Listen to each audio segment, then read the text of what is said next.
Hi, it's Mr. O'Donnell here. Welcome to Fractions Part 5. Now this one is going to be a short video just on how to simplify fractions. So these are, like we looked at in the last video, equivalent fractions, but this time we're going to simplify the fraction, which means that it's got the smallest number on the top and the bottom possible. So it's still the same fraction, same size, but we're simplifying the top and bottom numbers down to their smallest possible number, and that's called the simplest form of the fraction, sometimes known as cancelling fractions down. And here we're going to be using division to help us. So we're going to be having to apply our division skills to do that.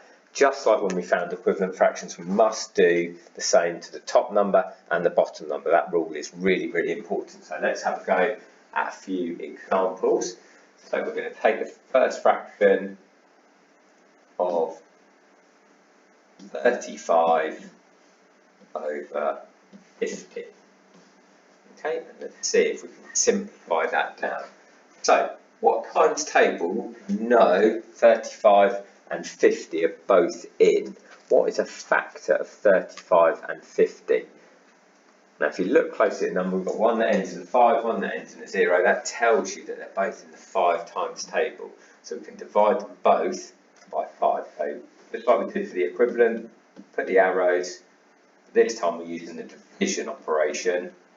We're going to divide both by 5. 50 divided by 5 is 10. And 35 divided by 5 is 7. 35 divided by 35 over 50 is simplified down to 7 over 10. Now, 7 and 10 aren't in any times tables together apart from the 1 times table, so I can't simplify that any further. So 7/10 is the simplest form.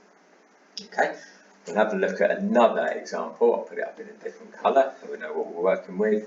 This one is 14 over 16. Okay, so what times table both 14 and 16 in? Let's have a look. We know they're both even numbers, so that means we can divide both by 2. So let's do that. Divide them both by 2 gives us 7 over 8. And again, I can't simplify that anymore because 7 and 8 aren't in any times tables together.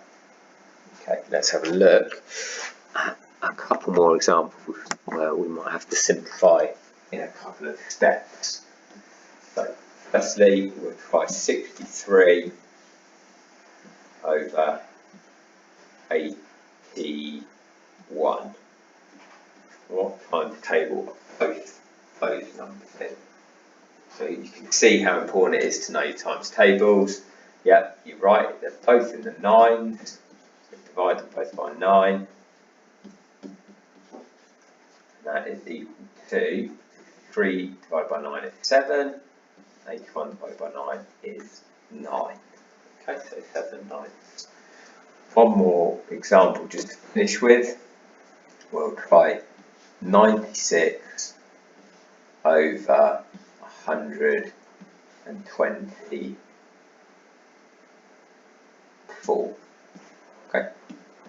Now I can't straight away think of any numbers that 124 is in the times table, but what I do know is that both these numbers are even. So I'm going to divide them both by 2 to see if I can get myself numbers that are easier for me to work with, and then I might be able to spot a bigger times table. So 96 divided by 2 is 48.